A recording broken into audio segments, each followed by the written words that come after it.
en exil et ceux restés au pays à travers des informations bien fouillées concernant tous les domaines de la vie du pays.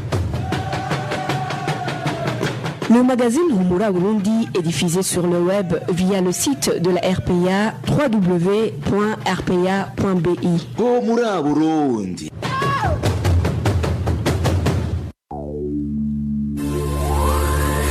À la présentation, Nadège Irakoze. Bonsoir à toutes et à tous, bienvenue dans le journal du magazine Humura Burundi de ce mardi 18 février 2020 dont voici les principaux titres.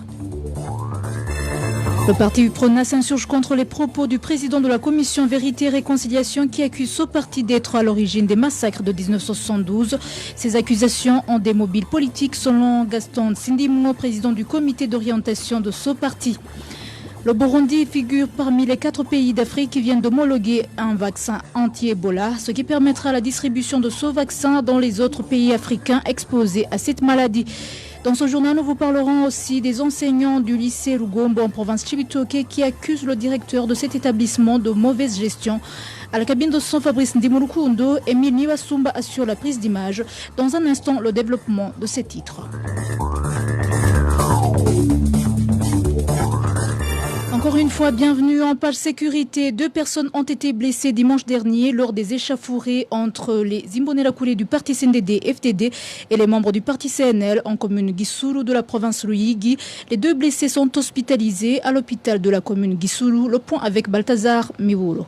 Ces victimes d'attaques des Imbonerakure sont Tade Nahimana et Niguimigwa Apollinaire de la colline Guerambere, commune Gisuru en province Ruyigi. Selon une source de la RPA, et Imbonerakure est venu toquer chez Tade Nahimana, chef du CNL sur cette colline Guerambere. Aussitôt la porte ouverte, ils ont commencé à se bagarrer. Après avoir constaté que la situation dégénère, ces Imbonerakure a appelé au secours d'autres Imbonerakure. Ces derniers ont poignardé Tade et sont partis à Roressa par terre. Ils sont ensuite partis chez Apollinaire qui a aussi subi le même sort que son voisin Tade. Il a été attaqué chez lui. Il venait souvent pour le surveiller. Il ne dormait pas chez lui. Il vivait en cachette. Il leur a demandé de cesser ses persécutions car il n'était pas leur ennemi. Cet Imbonerakure a téléphoné les autres qui sont venus pour lui porter secours. À partir de là, la situation s'est compliquée. Ces Imbonerakure ont poignardé ce responsable collinaire du CNR au niveau de la tête et sur les côtes. Mais cet Imbonerakure a été aussi frappé avant que les autres ne viennent pour le secourir. Ils sont tous les 2 hospitalisés. Ce témoin nous parle de la composition du groupe qui a mené l'attaque. Les Imbonerakure qui ont commis ce forfait étaient dirigés par un nommé Evariste Manirakiza. Il était accompagné par l'adjoint du chef des Imbonerakure sur cette colline, connu sous le nom de Bernard Mawenayo. Ils étaient avec les autres Imbonerakure, Gervais Niyukuri, Révérien Sinda Igaya et Jovite Sinzinhayo. Selon ces mêmes sources, ces Imbonerakure se croient intouchables car ils sont protégés par les dirigeants du CNDD-FDD de la commune Gisuru. Ces Imbonerakure se vantent comme quoi ils sont soutenus par leur chef. Ils donnent l'exemple du responsable communal du parti CNDD-FDD, Gade Ninganza, ainsi que le chef des Imbonerakure au niveau de la commune, du nom de Jacques Kanani. Pour le moment, Tade Nahimana, représentant du CNL sur la colline Guerambere, et un Imbonerakure sont hospitalisés à l'hôpital Gisuru. Niganza Gadi, le chef du CNDD-FDD dans la commune Gisuru, qui est cité comme étant l'un des instigateurs de ces attaques, a indiqué à la RPA qu'il n'est pas informé de la situation. La rédaction de la RPA a essayé de joindre Aloïse Ngenzirabona pour qu'il s'exprime à propos de cette attaque, mais son téléphone sonnait sans que personne ne décroche. Merci Balthazar Miwuro. En page politique, le parti UPRONA s'insurge contre les propos du président de la commission Vérité et Réconciliation CVR en sigle, tenu en date du 13 février dernier où il accuse le régime de 1972 d'être derrière les crimes commis contre les Hutus à cette époque. Gaston Sindimou, président du comité d'orientation de ce parti, dit que ces massacres ont emporté la vie des citoyens de toutes ethnies confondues. Selon lui, le fait que cela est évoqué en période préélectorale est un signe que ce dossier a des mobiles politiques. Gaston Sindimou. ivyo bavuze ndavyiyamirije muri uwo mugwi severe nta mudasigana n'umwe twashoboye gushiraho kugira ngo bavugane ivyo uyo mugwi. Je m'inscris en faux contre ce qu'ils ont dit. Le parti IPRONA n'a mandaté personne pour s'entretenir avec la CVR, donc nous ne sommes pas d'accord avec ce qu'elle a déclaré. Le parti IPRONA n'a joué aucun rôle, car même certains leaders de ce parti ont été tués et d'autres ont perdu le leur. Alors, nous ne comprenons pas comment les responsables du parti IPRONA auraient décidé de se tuer eux-mêmes.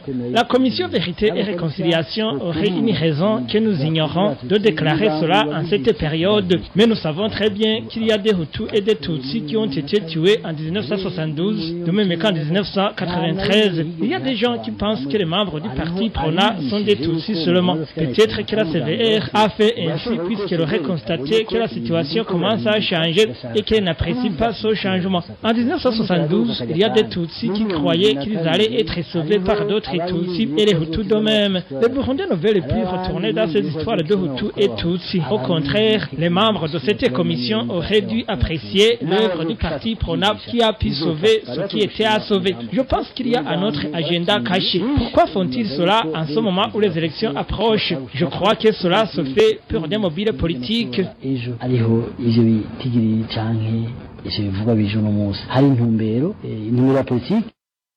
Gaston Sindimgo l'a déclaré ce lundi. Il a été repris en français par Emmanuel Nyongeko et nous détenons son élément sonore grâce à nos confrères du journal Iwachu.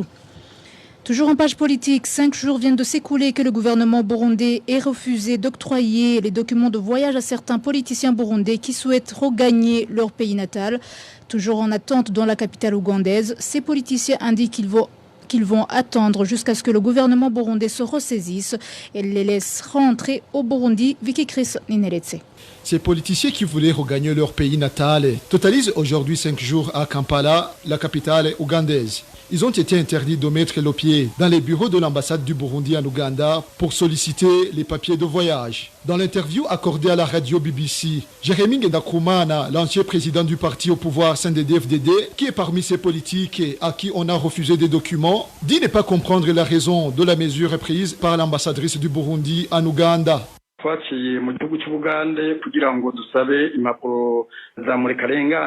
sommes passés par l'Ouganda pour demander de laisser passer car nos passeports avaient expiré. Nous sommes donc arrivés à l'ambassade du Burundi afin de demander des papiers de voyage. On nous a donné des fiches que nous avons complétées. Nous avons donné nos passeports afin que l'ambassade délivre et de laisser passer. La secrétaire de l'ambassadeur les a présentés à l'ambassadrice pour qu'elle appose sa signature. L'ambassadrice a consulté Bujumbura et nous a dit qu'elle n'a pas de réponse et nous a dit de revenir vendredi. Vendredi, il n'y avait personne. Nous avons demandé à la secrétaire si nos laissez-passer étaient encore disponibles et a dit qu'il n'y en a pas. Juste après notre départ, l'ambassadrice a sorti une annonce comme quoi nous n'avons plus l'autorisation d'entrer à l'ambassade.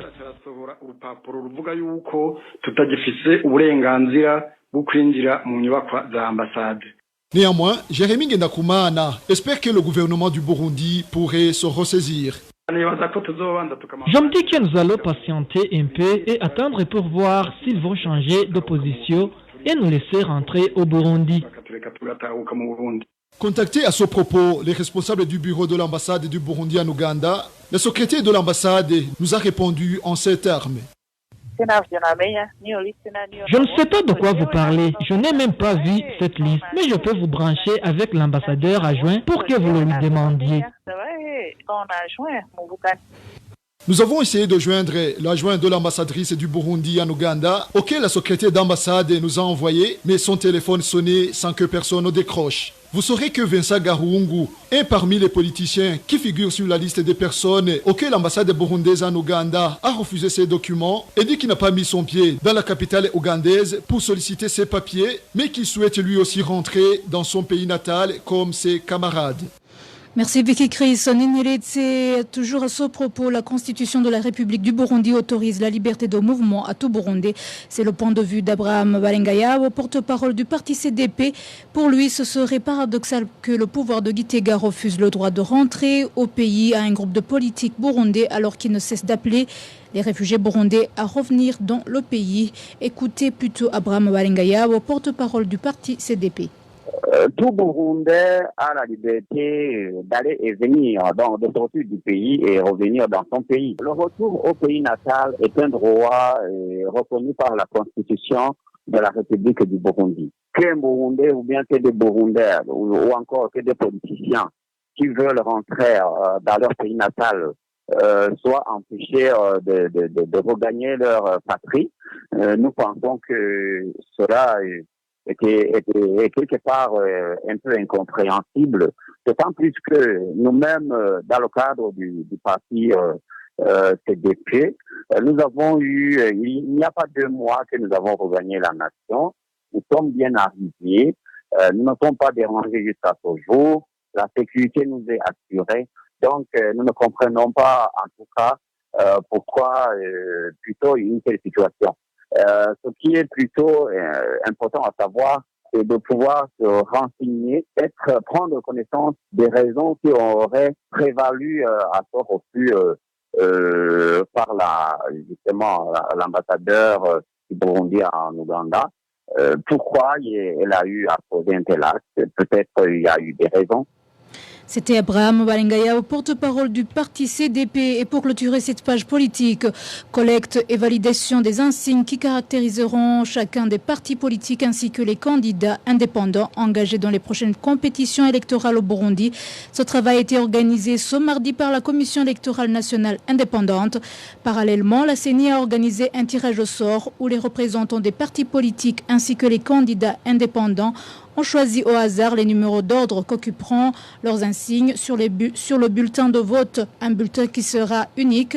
Le représentant du CNDD-FDD est tombé sur le numéro 1, celui de l'UPRONA sur le numéro 8. L'insigne du parti Sawanya Frodebou viendra en 14e position et celui du CNL occupera la 23e position sur le bulletin de vote.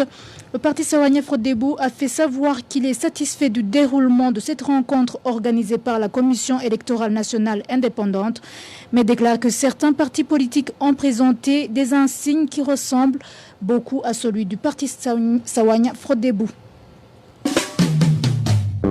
Retrouvez les différentes productions de la RPA sur Facebook, YouTube, Twitter et sur www.rpa.bi. Parlons à présent santé. Le Burundi fait partie des 4 pays d'Afrique qui viennent d'homologuer un vaccin anti-Ebola. L'homologation permettra la distribution à grande échelle de ce vaccin dans les pays africains qui sont exposés à la flambée de la maladie à virus Ebola. Le point avec Emile Nibasumba.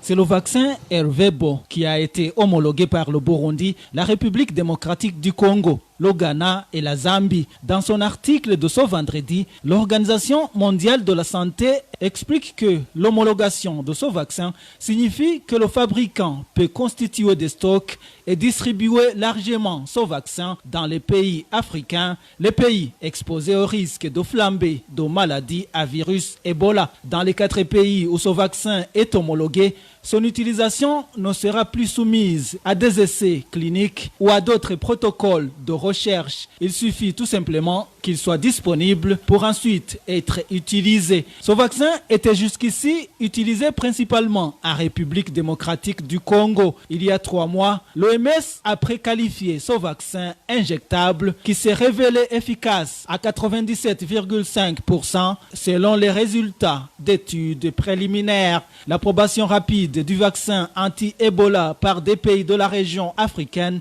contribue à garantir que cet outil de prévention essentiel sera disponible au moment et là où on en a le plus besoin, a déclaré Dr Machidiso Moeti, directrice régionale de l'OMS pour la région africaine. Selon l'OMS, les données laissent également penser que la vaccination de personnes déjà infectées par le virus permet de réduire le risque de décès. Au 10 février 2020, en République démocratique du Congo, on recensait au total 3431 cas de maladies à virus Ebola, dont 2253 cas mortels, soit 66%.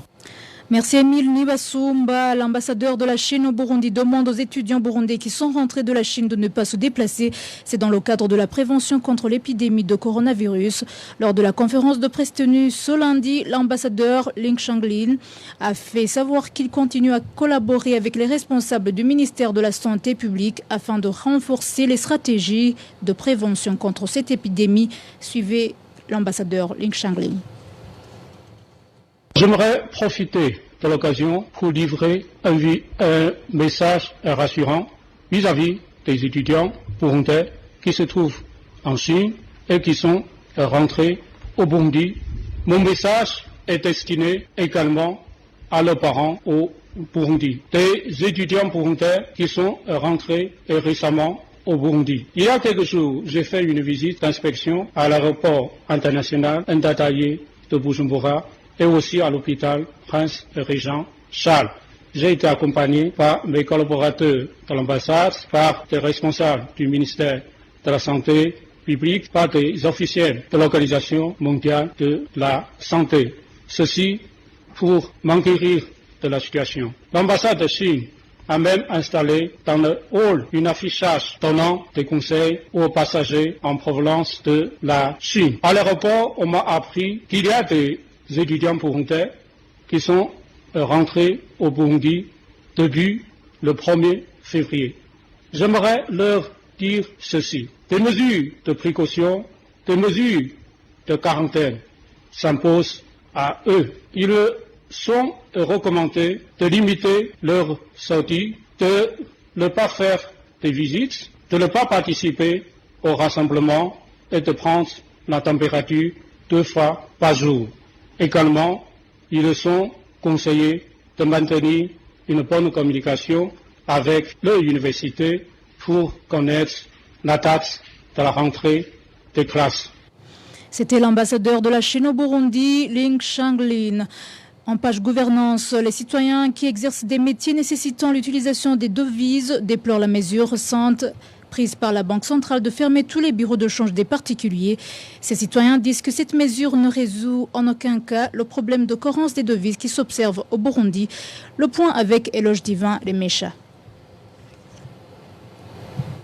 Ces indignations sont exprimées par des commerçants qui font souvent des importations de marchandises et surtout en provenance des pays voisins. Les commerçants des provinces Rumonge et Makamba font savoir que c'est difficile pour eux d'avoir les devises nécessaires afin de se rendre en Tanzanie ou en République démocratique du Congo pour s'approvisionner en marchandises. Il en est de même des commerçants étrangers qui entrent au pays. La situation est pareille dans les provinces frontalières avec le Rwanda. Les habitants de ces provinces révèlent que ceux qui veulent de devises sont obligés de se rendre au Rwanda avec la monnaie burundaise pour effectuer des opérations de change du côté du Rwanda. Des opérations aux conséquences énormes car les taux de change appliqués poussent ces commerçants à enregistrer des pertes. Les commerçants de la mairie de Bujumbura ainsi que ceux de la province Bujumbura, surtout ceux de la zone Gatumba, opérant via la frontière burundo-congolaise de Gatumba, déplorent également la mesure de la Banque centrale de fermer les bureaux de change car il leur est également difficile d'exercer leur commerce faute de devises. Pour le moment, la Banque centrale reste muette sur les impacts de sa mesure, mais promet de s'exprimer à ce propos dans une conférence de presse dans les prochains jours, selon son service de communication. Merci Éloge Divin, les Méchas. L'octroi des marchés publics sans concurrence entache plusieurs travaux publics, dont la construction des routes. Propos du président de l'Observatoire de lutte contre la corruption et les malversations économiques, Olucom en sigle. Gabriel Ufili réagit après que certaines nouvelles routes goudronnées situées au chef-lieu de la province Gitega sont déjà endommagées en moins de 6 mois de leur construction. Gabriel Ufili, président de l'Olucom.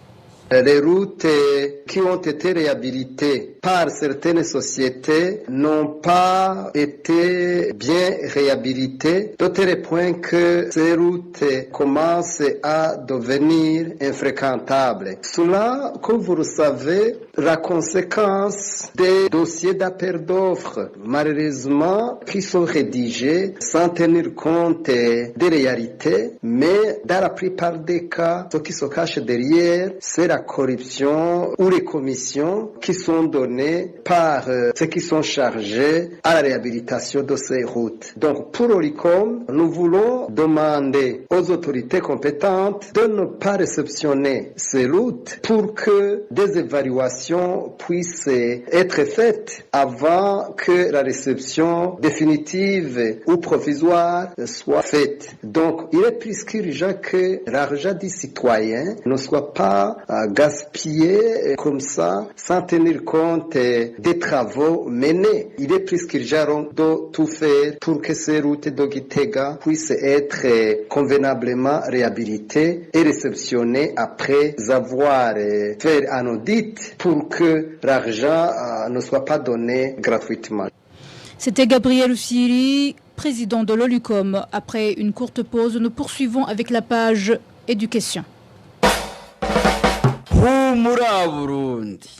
En page éducation, les enseignants du lycée Rugombo situé en province Cibitoke accusent le directeur de cette école de mauvaise gestion. Ces enseignants affirment que ce directeur donne des bulletins réussis à certains élèves qui ont échoué et utilise le matériel de l'école à des fins personnelles. Les enseignants déplorent aussi son manque de collaboration avec le corps professoral. Les détails avec Rachel Kagissier. Dans une correspondance adressée au mois de janvier au président du Conseil provincial de l'éducation, de la formation technique et professionnelle en province Cibitoke, les enseignants ont demandé une intervention de cette autorité pour redresser la situation de leur école qu'ils jugeaient mal gérée par le directeur Manasseh Moussakwizera. Ces enseignants ont révélé qu'au cours de l'année scolaire 2018-2019, ce directeur a changé le bulletin d'un élève du premier poste fondamental qui a passé en deuxième sans avoir réussi. Les enseignants se sont insurgés contre cette fraude, mais au lieu de prendre une décision, cet élève a été envoyé étudier en deuxième année. Ces enseignants indiquent aussi que leur directeur utilise la photocopieuse de l'école et le groupe électrogène pour ses propres intérêts. Dans cette même correspondance, ces enseignants demandent que leur directeur cesse d'infliger des chicottes aux élèves pour éviter des risques qui pourraient advenir. Ils demandent aussi que leurs bulletins de notation leur parviennent. La rédaction de la RPA a essayé de contacter Manasseh Moussakwizera, directeur de cet établissement, accusé aussi d'engrosser une élève, ainsi que maître Joseph Teriteka, gouverneur à Cibitoke et aussi président du Conseil provincial de l'éducation, mais sans succès.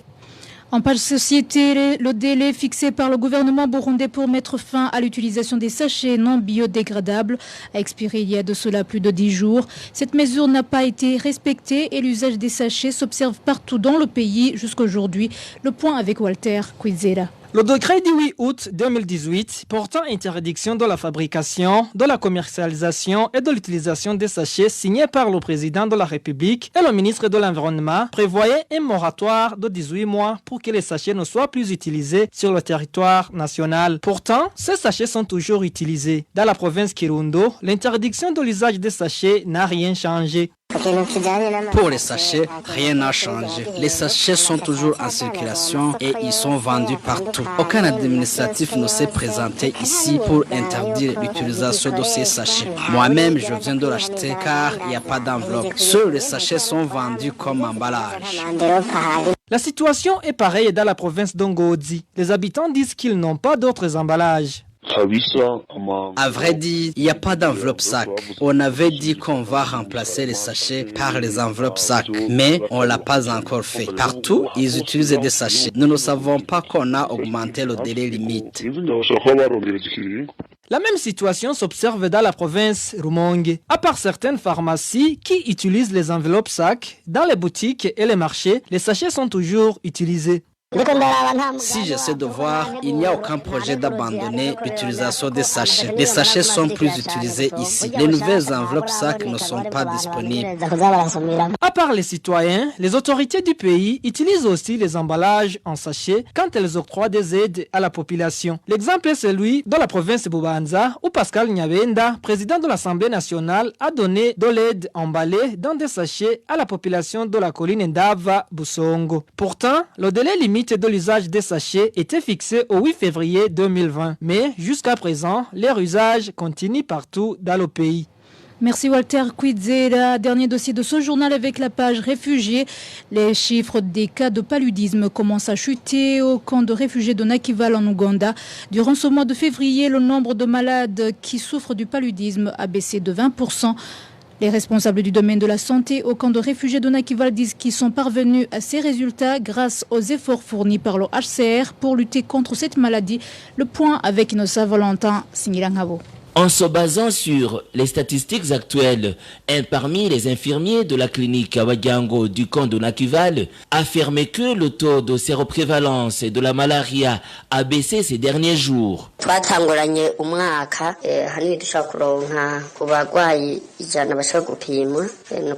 Nous avons débuté cette année avec un effectif de 90% des patients dépistés souffrant de la malaria. Avec la moitié du mois de février, les taux ont baissé et varient entre 60 et 70% des personnes dépistées qui sont atteintes de cette maladie. Les chiffres baissent progressivement.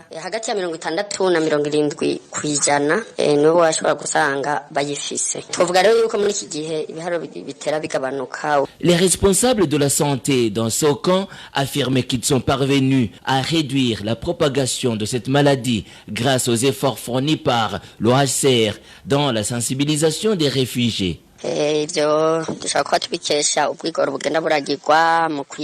La situation est ainsi parce que les animateurs communautaires s'efforcent à sensibiliser les réfugiés sur les meilleures méthodes de lutte contre le paludisme. Il y a aussi le HCR et les ONG qui s'occupent de la santé et qui ont multiplié les distributions de moustiquaires. Les personnes prioritaires sont les femmes enceintes.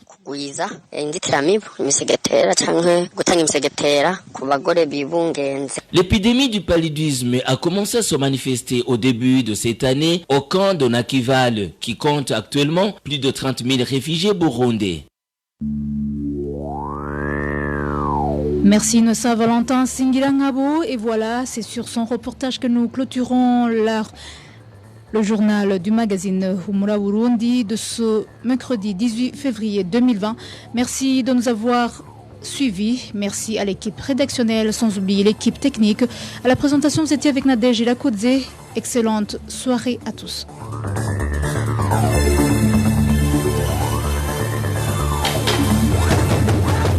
C'était le magazine Humura Burundi. Un magazine comprend pour relier les Burundais en exil et c'est toujours au pays à travers une information de qualité.